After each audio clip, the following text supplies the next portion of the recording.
Welcome to the Mindfully Gay podcast. I'm John. And I'm Jerry. Today, we're exploring vulnerability, how it shows up in our lives, and how we can move through fear, shame, and anxiety with resilience and support. Let's talk about the stories we carry, the power we hold, and the growth that's possible when we show up for ourselves and each other. Let's get started.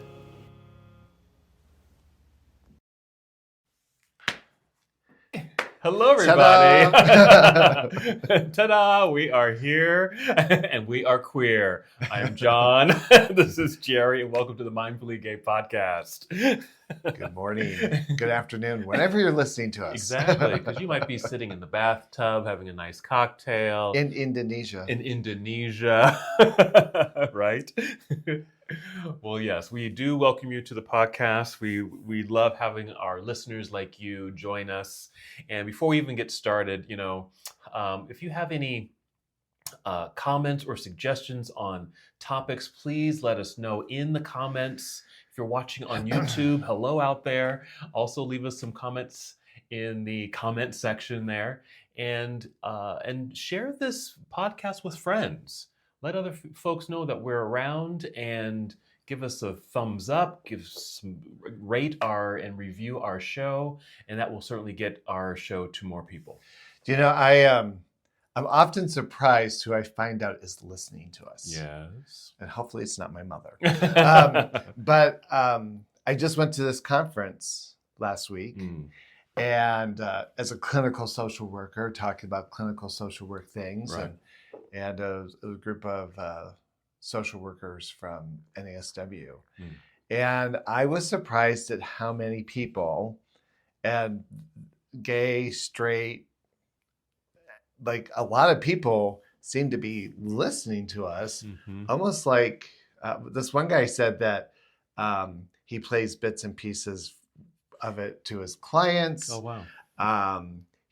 I know of people who are teaching college classes who are using our snippets and interesting. And so y'all getting this shit for free. Give us some comments. Let us know you're out there. Exactly. Yes. So what is our topic today, Mr. Jerry? I don't know. I'm feeling kind of bashful. Feeling a little shy. Feeling a little vulnerable. Feeling a little vulnerable. So we kind of have this creative process that usually starts at about midnight the night before. No. But we just kind of toss ideas back and forth. And I think it was yesterday at lunchtime. I think I'm like, we need to nail down a topic. Yeah. And John suggested vulnerability, and I thought, that is so huge. This could be a 2-part series. It really could. Because I can tell you, as a therapist, across the board with any kind of client I'm working with, there is an interesting apprehension about going to the space of vulnerability. And it was so interesting that I was having a conversation this morning with AI about what is vulnerability? How do you define it? Right. What does it look like? And chat even had some interesting observations about the intersection of vulnerability and gay folks. Wow. Well, it's certainly, I think there's a big crossroads right there. Yeah. There's so many areas where I think vulnerability is such a key issue, topic, idea, concept. Things like just, as an individual thinking about, am I gay? Am I not gay? Just that questioning and just feeling kind of scared and vulnerable. Maybe, after that process, deciding whether or not you're going to come out. There's vulnerability around there, and just just feeling exposed and open, and the ramifications of coming out. And I think and the list goes on in regards to what shows up, like things like body image, even just some of the social terms I think that are out there, if you fit a certain category or not, like a bear, a twink, or whatever the animal happens to Right. be. I often ask this question. I think Mhm. we did it with shame too, but I think, okay, if vulnerability is the thing that we're having issue with, if vulnerability is the thing that we're having an issue with, Mhm. what is the counterbalance? Right. Like, if I'm not vulnerable, I would be feeling what instead? I don't know that I've come up with a thought on that. If I was not feeling vulnerable, well, let me think about what vulnerable is for me. Vulnerability feels, and I said some of the words, some buzzwords for me, like opened, exposed, um, but in a way where there is no support, or there's the perception that there is no support. That's how I'm thinking about vulnerability at this very moment. Yeah. Does that make sense? Yeah. I think, and I want to look at this definition of vulnerability Okay. because every time I Google it or chat it, I get these really interesting Mm-hmm. responses. But I'm just trying to think the ambition. If I'm shy, Mm. I want to be more confident. Right. If I have shame, I want to feel confident. If I'm vulnerable, I want to feel what instead? I want to feel more comfortable. I want to feel more accepted. I want to feel more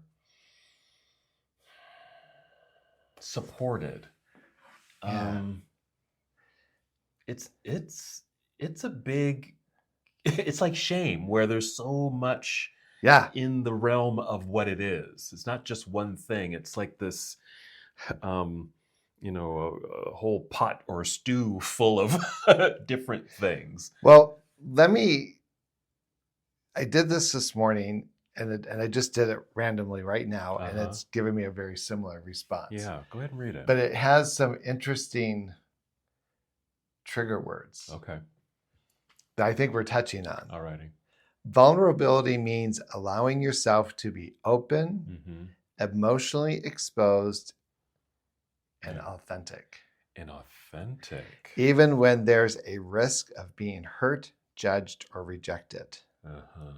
It involves expressing your true feelings, needs, and fears without putting up defenses. Yeah. And maybe that's part of the remedy, or the flip side.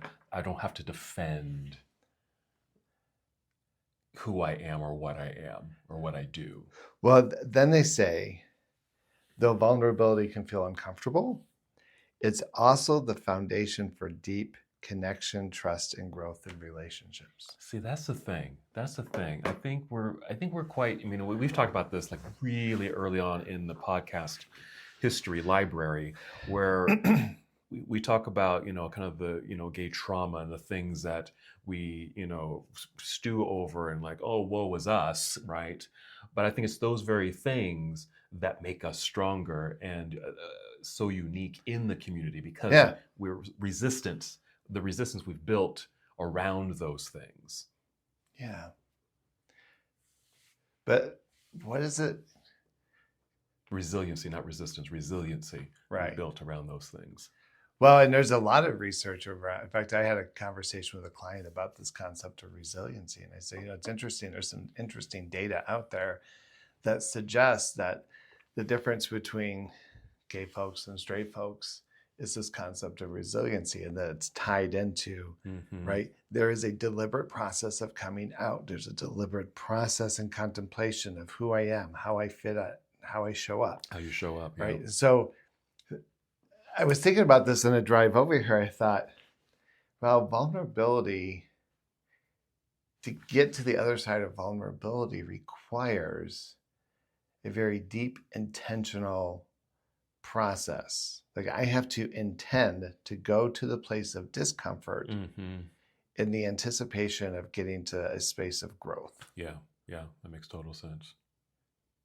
Like, I have Mhm. to surrender to it. Yeah, because if if you don't have that experience, then it's just kind of normal, you know, where yeah, I can go out and have red hair, and that's just normal for a person. Mhm. But if I were to dye my hair, if I had hair, or wear a red wig, let's say, and go out in public, that might feel very different. That doesn't feel as normal to perhaps someone who already has red hair or can socially acceptable wear a red wig. I've seen your red wig. It works. Well, thank you. I appreciate that. Yeah. So I always find this process, and I feel like I'm generalizing because I think anytime somebody goes to see a therapist, or if people come into a ritual like a sweat lodge, Mm, or maybe it's a plant-based journey or some kind of ritual, right? You're deliberately stepping in, like, I know what I'm getting in my present circumstances. I don't like what I'm getting, or I want to have some change or transition. So I'm willing to put myself in a brand new experience. hmm And isn't it interesting that the risk is the potential of what others will think, their judgment, their acceptance, their rejection. Like, I was thinking about this. I thought, wow, how incredibly neurotic we are as a species. As a species, yes. Because I don't think the squirrels worry about they this. don't worry about this Yeah. kind of stuff. Yeah. But isn't it interesting? I know, like, when I go to the gym, hmm I have a particular consciousness about my physical capacity, my age in relationship to others, my sexual orientation in relationship to others, except for Murray or ELS. Right? But I'm really very conscious of, like, there's this part of me that doesn't want to look inadequate or I don't know what I'm doing. And I think, why do I do that? Mm-hmm. I do the same thing. And I also use it as an opportunity for me to practice getting over that too. Mm. Because I walk in, same thing. I feel like I need to present myself a certain way. Um, and um,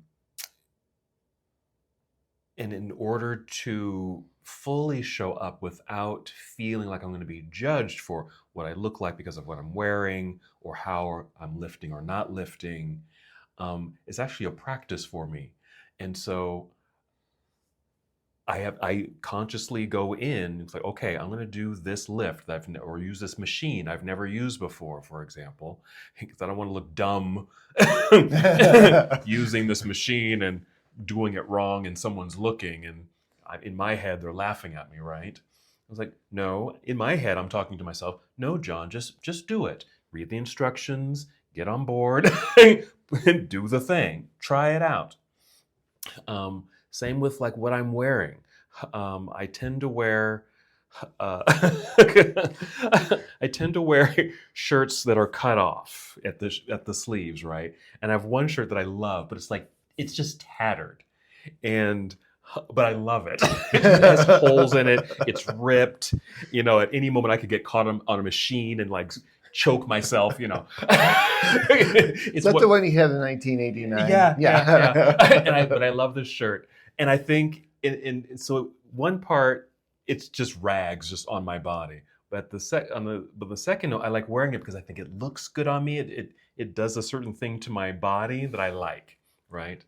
And so I walk in with confidence, knowing that probably some people are looking at like, what kind of shirt is that? That thing's just a rag that's torn to pieces on this person's Does he butt. need a donation? Yeah, right. Does he need help? Right. But I go in just feeling confident with what I'm wearing. And I get motivated because I see others kind of doing the same thing. You see all kinds of gym costumes, right? The drag that you see at the gym. And so it just, for me, it just builds confidence where I don't feel as vulnerable. It's like, well, they can do it. I can do it too. And then all that softens around feeling judged or the perception of feeling judged and those kinds of things. And so, yeah, I think it can become a practice of knowing what the resistance is, and being willing to kind of step into that discomfort and see how you do through the process of emotionally, physically, etc. And do you successfully get to the other side? Do you? Well, the hope is, I think, I mean, I feel like I've had success in doing that, but that's what I'm proposing and hoping that others could possibly do. Um, Whatever resistance that you're facing, um, I think an exercise might be, what's the worst thing that could happen? Yeah. What's the worst thing that can happen? And I really can't think of what the worst thing. Like they're gonna kick you out of the gym. I don't know. You lose your membership. You at lose your EOS? membership, or someone calls you a name or something. I mean, is that the very worst thing? And if you feel like you can get to the other side of that, Yeah. I think you're all right. So there's this human condition, right? That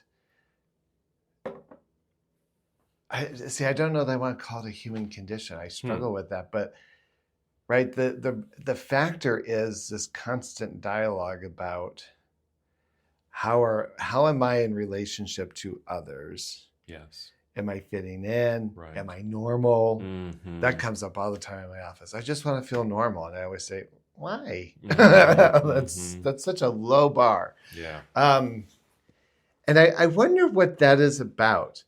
Is that, and I'm thinking, like in some of the other countries I've been in and places, I don't know that I hear it as, I'm sure the narratives are there, but I don't know that I experience it at that same degree as I experience it here in the United States. Yeah.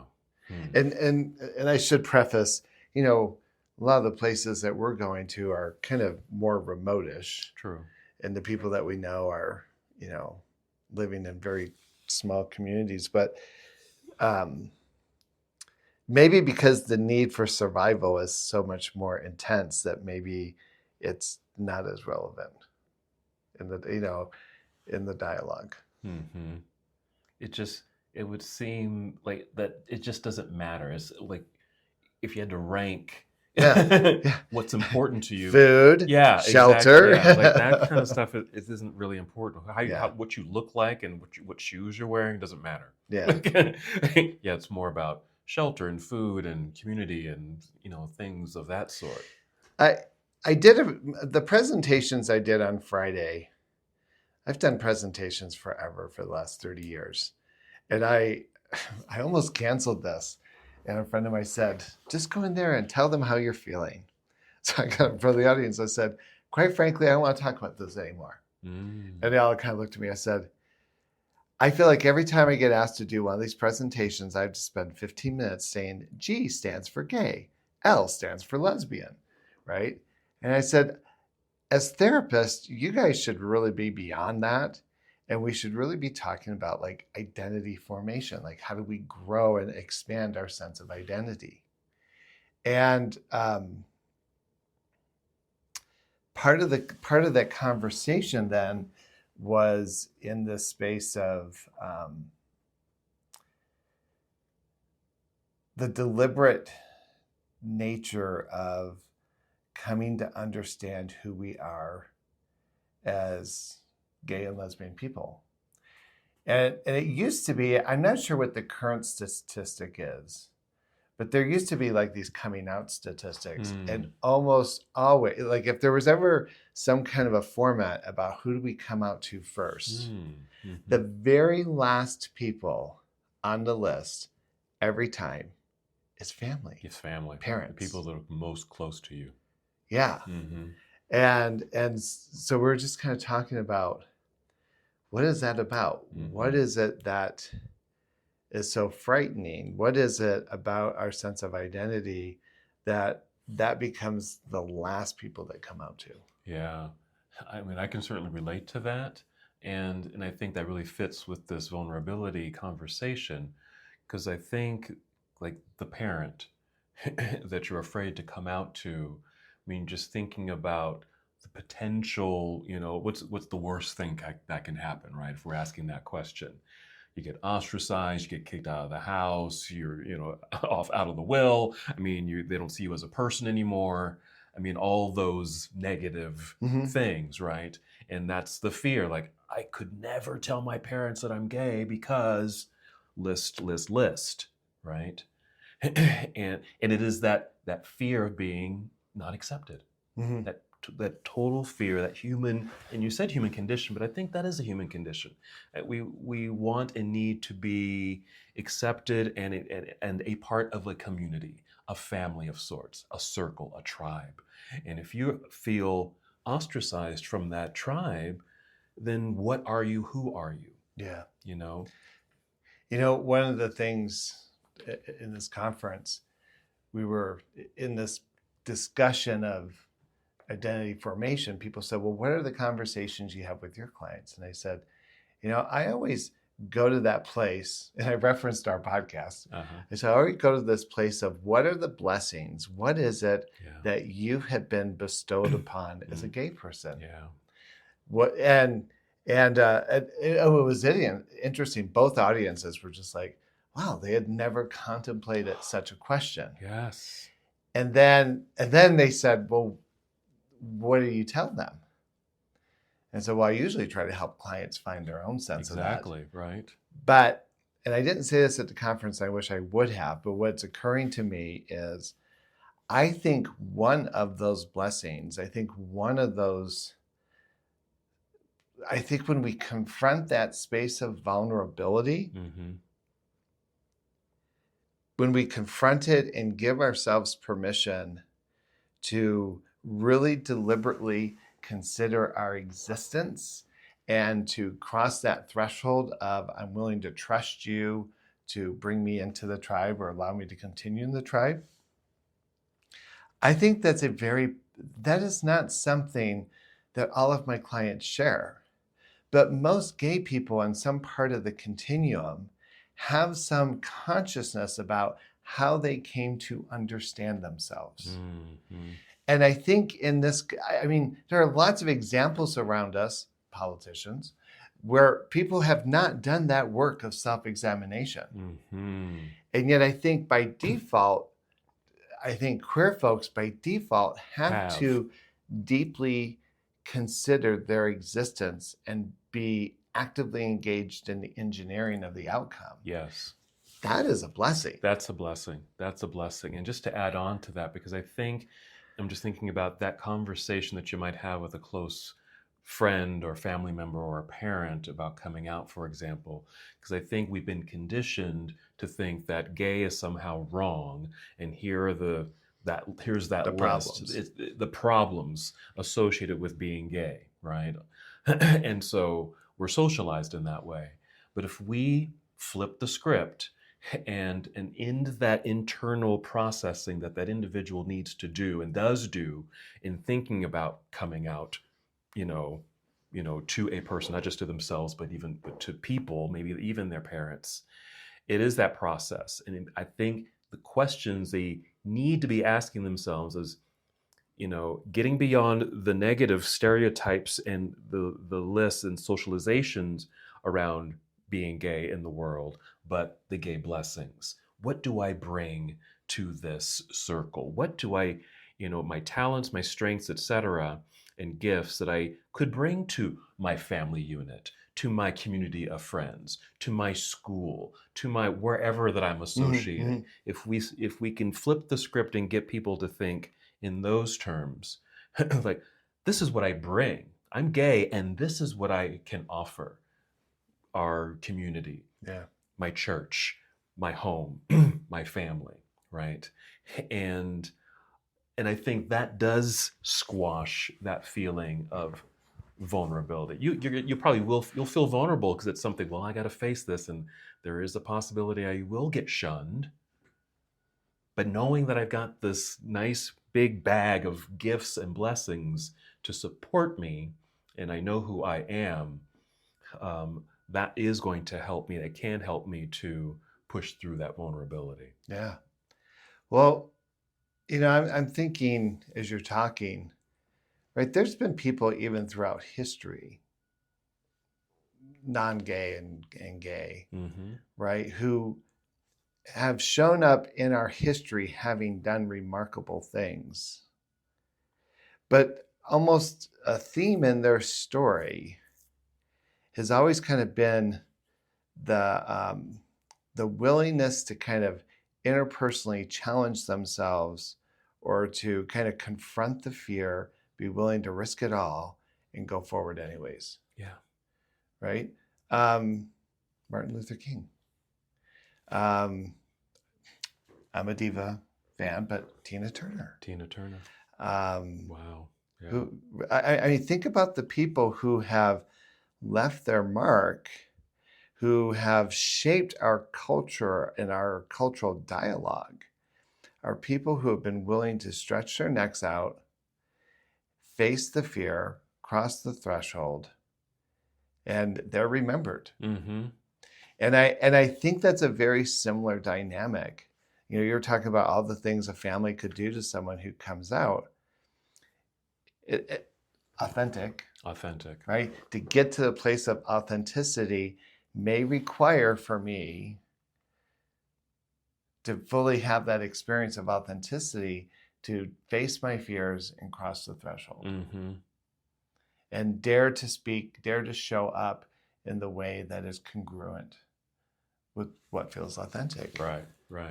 Because I think when you can step into that authenticity and you do have those two heavy bags, suitcases full of your gifts and blessings, and you're very aware of that, and you've embraced that, that's your quote unquote armor. I mean, right? Yeah. Well, but basically, I think I believe in what you're saying. I think we can get there. But I think when most people are coming out, I think we see, I think a lot, my experience with clients is it's kind of at a point of distress. Yeah. And it's the fear that holds them back. Yeah. And what I would say is my willingness to cross the threshold now kind of brings me into this pasture of all those blessings. Yes. Like, right? Like when I came out of the closet, I had not ever been sexual or romantic with another man. But I remember my first kiss. I remember my first fuck. I remember those things. Mm-hmm. And remember just thinking, oh my God, who knew? Mm-hmm. Like I kind of suspected it. Right? It felt good. Yeah. Mm-hmm. Same thing with, we had this conversation maybe about a year ago when I went to a yoga class after all the fitness stuff. And I said, wow, John, there's a lot of anxiety about me doing group kind of exercise things. And that particular setting was kind of unusual. It was your nude yoga class. I remember. But I remember feeling like going into it thinking, oh, wow, look what I can do. Look how I'm showing up. Exactly. Wow. Mm-hmm. And there was, I don't even know how I necessarily compared athletically with the guys that were there, but I know that I felt a sense of accomplishment for just like crossing the threshold. Mm-hmm. And how do you think that continued to feed you? What did you do after that class and having that experience? Did you see yourself differently? Did you start acting differently in different ways? Or, what added to your Well, I think the first thing I did is I called like Nick and a couple other people saying, oh my God, I did this. And I wasn't sure I could do it. And then how I show up, right? Like I'm very conscious, like I do a lot more yoga now, like at home on Apple Fitness, just because of my schedule and stuff like that. Apple Fitness, you're now being promoted. Right. But I think the success of that moment has been the building blocks for other moments. Yes. And has encouraged me to keep going deeper. Right. Exactly. Yeah. And I think that can be part of the stepping stones for people who, are kind of dwelling or feel stuck in their vulnerability, that shyness, that fear, all of that's all valid, of course. What are the, what are some of those next steps? It might be kind of looking in the past a little bit and looking at some successes. Find situations or circumstances where you had some feel good moments, and some accomplishments and things like that, and let that, kind of bathe in that a little bit, because that's what's going to give you the strength to take the next step. And when you have an experience like you had in that yoga class, it might even encourage you to try that again, Yeah. or try something else that's new. Like, well, I did that, maybe I can do this, right? And you start building Hmm. this this Foundation. foundation of all these experiences that are positive and self-promoting and self-empowering, that you feel, good in, walking into potentially vulnerable situations. Well, two things. One, it's hard for me to imagine the person it was. Sometimes when I do a presentation, I'll talk about like my whole coming out story. And the other day, a client was looking at my wall and said, "You went to BYU?" And I went, "Yeah, I did." like, who was Who that was person? that person? Yeah, Right. yeah. And I tell clients, it's like, as you practice this principle of putting yourself out there and being willing to try on new experiences, at some point, the old persona, right? And I think there's even some neuroscience that would suggest, right, the creation of neural pathways that right, the brain becomes habitually connected to one particular way of seeing things. And every time you try something new and reinforce that by repetition, that you're creating new neurotransmitters. You You're the psychologist. absolutely, yeah, Yeah. absolutely true. Very true. Yeah. And I think about language. I like Mhm. to use the metaphor of language. I think we've even talked about, you take people to Peru, they don't know, they look painfully American, right? They don't know any Spanish, they don't know any Quechua. They come off the plane in Cusco with their pastels and right. And I remember one time looking back and thinking, they're not going to go up those stairs the same way they're coming down 2 weeks later, Mhm. right? And they know how to negotiate money, they know how to find a toilet, they know how to order off the menu.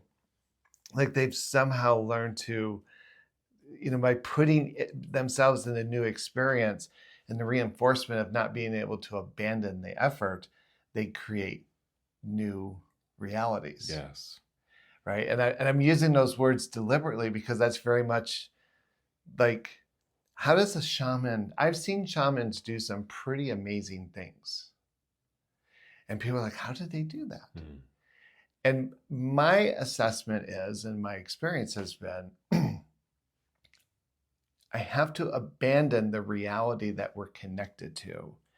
And I have to see that person in the place of wholeness. I have to imagine them in this place of where we would like them to be. And I think the shamans, I have to be able to see that person whole, not full of cancer and disability, but full of possibility. And I think that's the same dynamic we're talking about is we have to shift our perceptions around our capacities and opportunities. And what happens is we develop a paradigm around our fears. Yeah. And then we stay locked in. And then we think, well, our assumption is that everyone thinks the same way. Mm-hmm. Mm.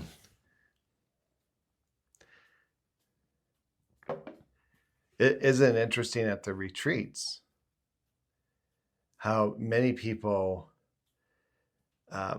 when I think a lot of people show up thinking they're the only ones that feel a particular way. They realize that it's a shared particular reality. And then through the different rituals and practices, we start opening doors. And what do they say in the closing circles? Who knew? Who knew? And they're always so thankful that they came, and they felt a shift, something changed within them, Mm-hmm. saw something new within themselves, and they got to the other side, especially the lodge experience, the sweat lodge experience, where there's a lot of anxiety around doing that particular tradition, right?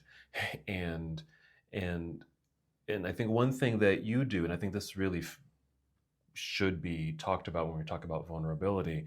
We certainly have our individual fears and we have our stories that just kind of get built up, and that becomes our belief system. But to get out of that belief system, not only is it part of our responsibility, but I think the responsibility of the outer circle too. Are we giving support to people who are feeling vulnerable? Are we giving support to the people who are feeling anxious?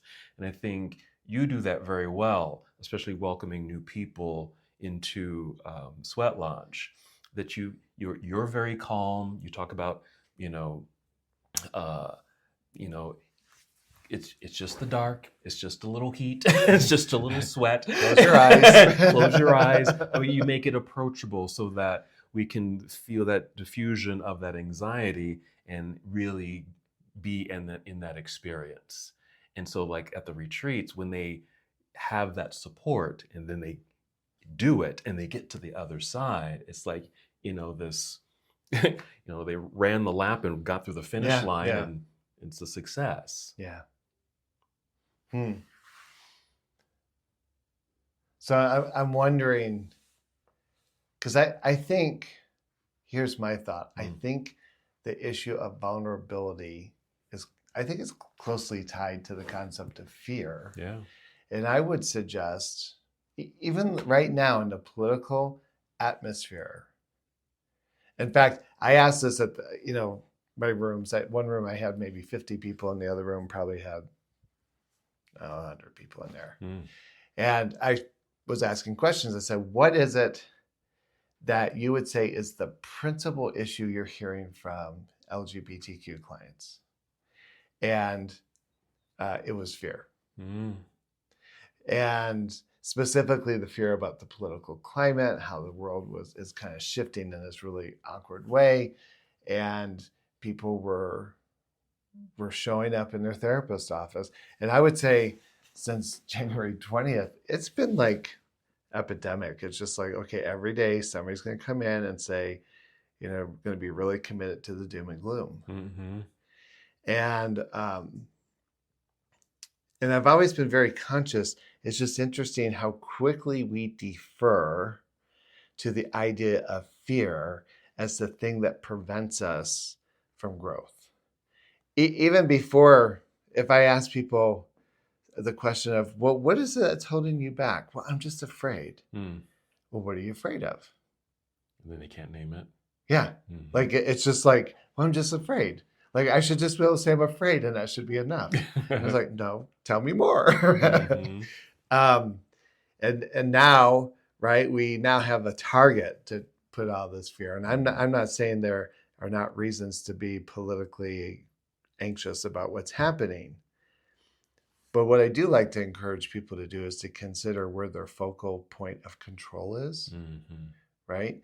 And I may not be able to control how certain politicians operate in the broader spectrum of things, but I can certainly manage how I am in relationship to what's happening. Right. I don't know that. So the fear, the vulnerability, I think the point I'm trying to make is how incredibly epidemic we try so hard to normalize the fear and then complain about the stuckness. Yeah. And it just keeps us in that loop. It keeps us in the loop. And I think that's where it takes this incredible fortitude, right? I can choose to be normal and go with the flow, or I can choose to be revolutionary and step into my own desired future, to step into it with intention. Yes. Right. And that means I have to confront the fear. I have to challenge it. Do you think? Yes, and I have an and to that. I think part of that confrontation is also perhaps having relationship with it, being somewhat, I want to say aligned, but I'm not sure if that's the right word. Because the fear is there, the anxiety is there, and conquering it sounds like you've somehow busted it down like a wall, and then you're in and you're way past it. But I think the reality is, and I think because I can say this for myself, that that fear sometimes trickles back up again. It hasn't completely gone away. But what I think I'm able to do is when it does show up, I'm not overwhelmed by it. It's like, oh, I recognize what it is and who it is. Maybe give it a name or give it a persona, right? And like, oh, okay, I know this. I know this experience, and but I don't want this to get in my way like it has in the past. So I'm just going to put it to the side of me, and I can walk alongside my fear. That's what I think about alignment. Um, and so it's not in my way, and I can continue to move forward. And I might even bypass it where I left the fear behind. Mm-hmm. So it's a yes and for me. And where we're asking folks or just maybe suggesting,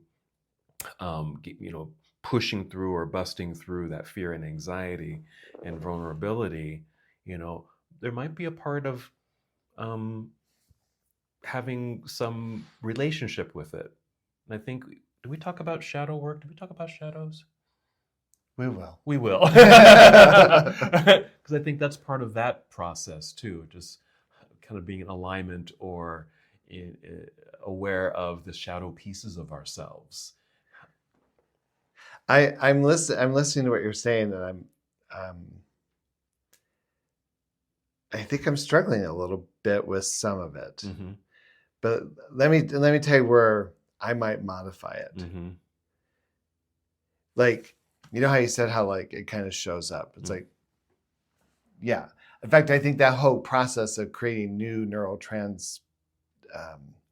pathways, Yeah. right, Mm-hmm. is the old story is going to keep coming back. Sure. Right. Yes. And what is her name? Byron Katie has some interesting framework around that. And part of that is challenging. Is that true? Mm-hmm. Is that always true? Who would I be if it was true? Who would I be if it wasn't true? Yes. Right. Yes. Some really great questionings. Mm-hmm. That's good. And I'm reminded of a conversation I had recently with someone who gets triggered from some trauma in their past. And and I said, a trauma doesn't mean a relapse, or a trigger doesn't mean a relapse. It's what I do with the trigger, right? And so I'm thinking when fear comes up or when that story comes up, my dialogue is, whose is that? Yes. Because it's always somebody planted the seed. Mm-hmm. Don't touch that. Right? It's hot. Right. But somebody else, right? Or, well, if you don't study hard, you're going to be a failure. Right. And so we never study hard. But somebody else kind of implants their story in us. Yes. Right? Borrowing from Ruiz's domestication, right? And so I always ask the question, is that mine? And sometimes I can be like, yeah, that's not even mine. That has no business being here. And I can replace it. Yes. If the fear comes up, I will like own it. Like, okay, yes. And I'm evolving that into a new, like, I want to evolve it. Yeah. I don't want to be married to it. Yes. But I want to take it, acknowledge it, and say, okay, it's time for you to evolve. Yes. Yes. And so what would be a good example of that in terms of coming out? Like, yeah, my story is, and my fear is I'll be rejected. And in this day and age, I don't think people get total rejection unless I'm really quite methodical about the people I surround myself with. But in this day and age, wherever I live, I can probably find at least other queer folks who'll say, hey, I got you. Yeah. Yeah. So even that could be an evolution, but the idea of the grief or the fear is still real. Mm-hmm. I don't even know where I'm going with this. I'm kind of talking it through. Well, I think in addition to what I was just kind of talking about, a little bit of a reframe there too, where um, that as that fear shows up in whatever form, you can do several things with it. We've got different opportunities and processes that we could do. Like you just said, I can ask, "Whose is this? Is this mine? No, this is not even mine," and you can easily kind of brush it aside. Mm-hmm. Or if it is yours, let's say, and okay, I acknowledge it, and um, and somehow kind of get past it, but it's always going to be there. What you're doing is I'm going to evolve this. I'm going to shift this. I'm going to change its structure so that it doesn't stand in my way. And I think that's a wonderful process to kind of continue moving forward, because hopefully we are evolving and growing, and that's part of us stepping into our power as well. And when we are able to do that individually and then as a group, we're a pretty powerful force. Yeah. There's some questions I like to ask myself when I become conscious of where I'm holding myself back, which is usually based on some kind of belief. And people hate it when I ask this question, but I'll put it in context. Usually the way I can tune into what I'm saying is I start with how I'm feeling. Mm-hmm. And then I say, okay, where's that coming from? And I kind of identify what's the motive, even if that motivating thought is, you idiot, Mm-hmm. or you're ugly, Mm-hmm. right? Whatever, right? Somewhere there's some kind of narrative driving the reaction. But then if I know I need to change that, I will ask myself, what's the payoff in holding on to that thought? Mm-hmm. Right? If I hold on to the belief that I'm ugly, what's the payoff? Yeah, what is that going to buy me, right? Then there's two other parts to that question that can be just as provocative, and that is, how does this serve me? Mm-hmm. Exactly. And people say, it doesn't serve me. It's like, Well, no, or you wouldn't hold on to it. Exactly. If it didn't serve you in some way, then you wouldn't have it. Yeah. And what does it allow me to do or to avoid? Mm-hmm.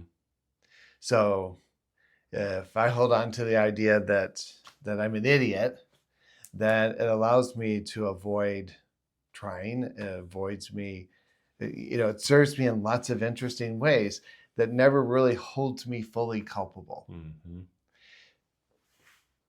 And so to me, I mean, I'm kind of borrowing from Byron Katie. I like her idea. Is that true? Mm-hmm. Is it always true? Because that answer is no. Right. Yeah. And then what's her other question? Who would I be without this thought? Mm. Who would I be if I didn't believe I was an idiot? I would be what? Wow. Who would I be if I let go of the fear of vulnerability?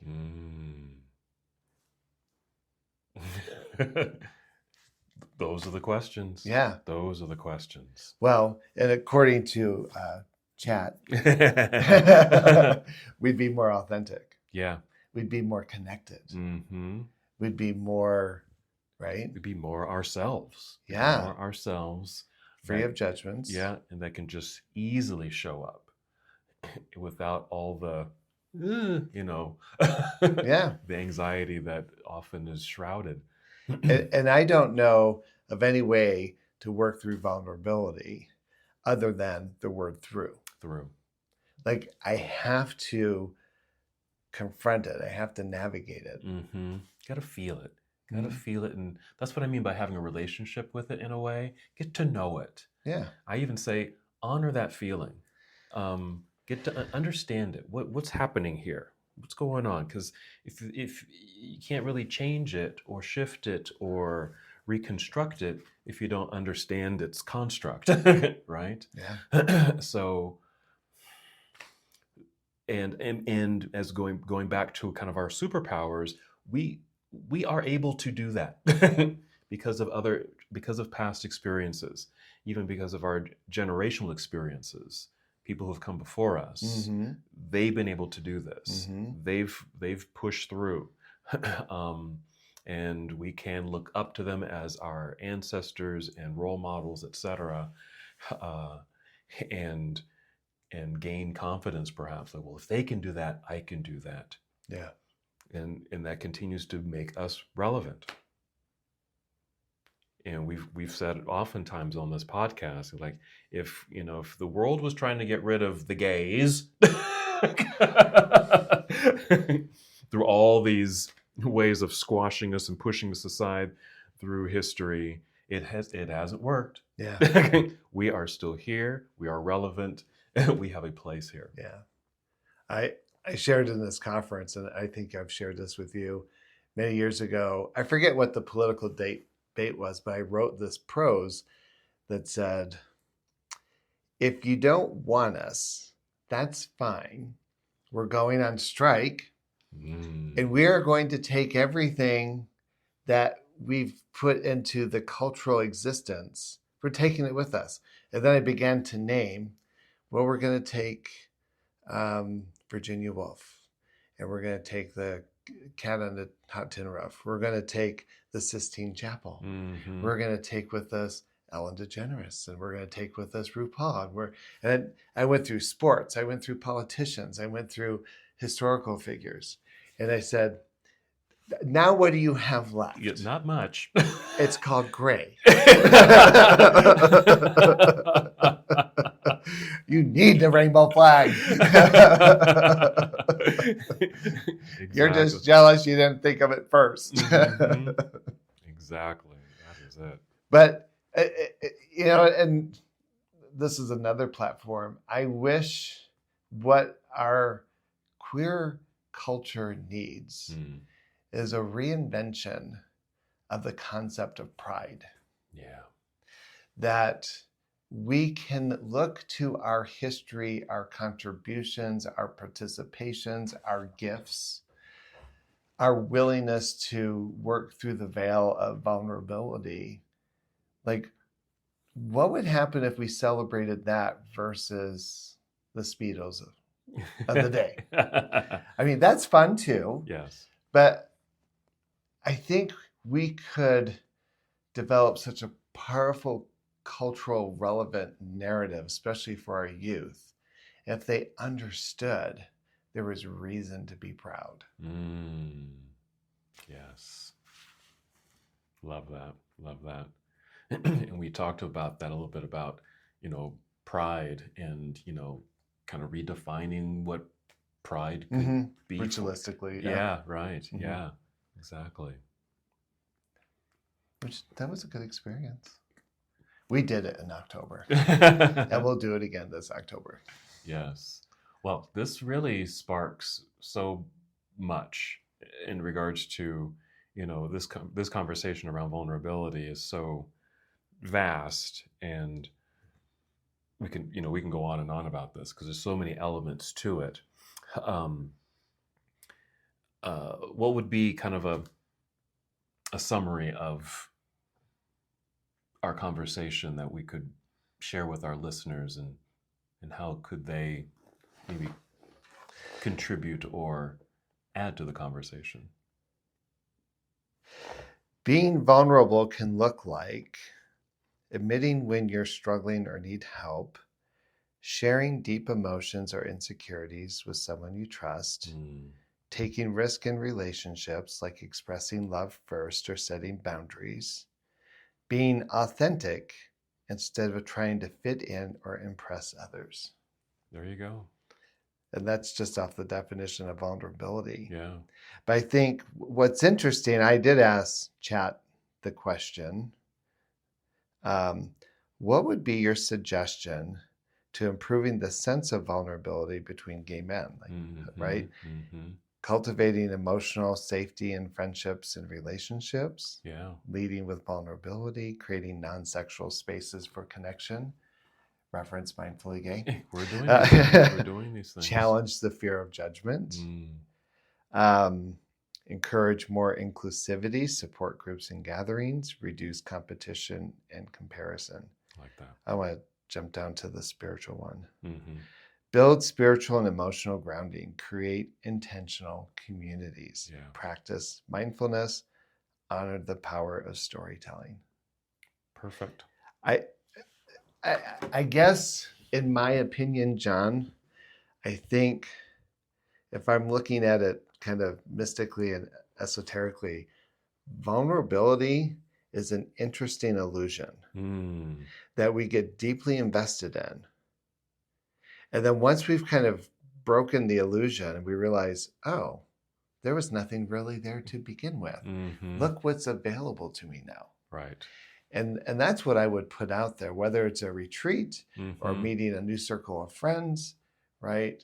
The willingness, it's got to be this generation that is willing to challenge the fear and the illusions of fear and vulnerability so that this community can move to the next platform of existence, which I'm going to argue is not about blending in and being normalized, but is more about amplifying the power and the gifts that we bring to culture.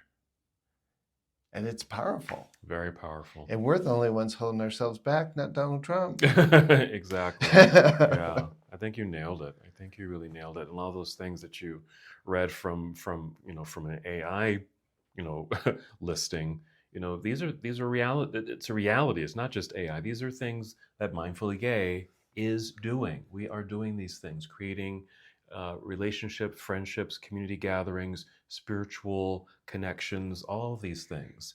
And just go to our website, mindfullygay.com. You'll find us on Instagram. We've got this podcast. These are just little entryways to, contemplate, let me push through this illusion of fear and vulnerability and try something out.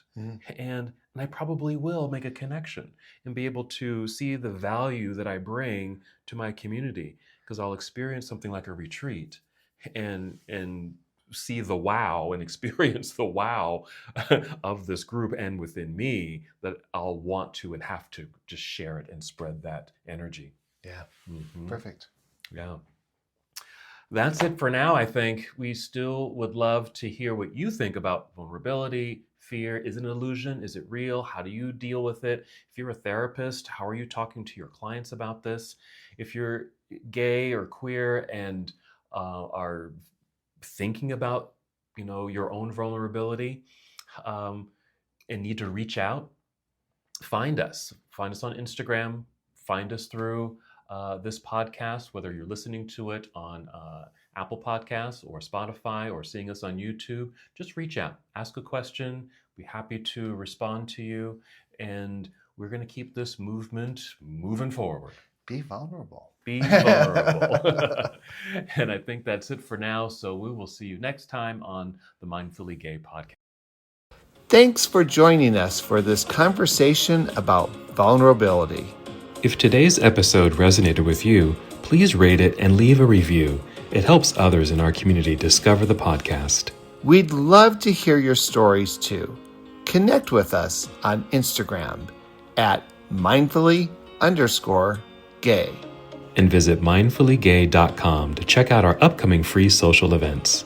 Until next time, take care and keep showing up as your amazing self.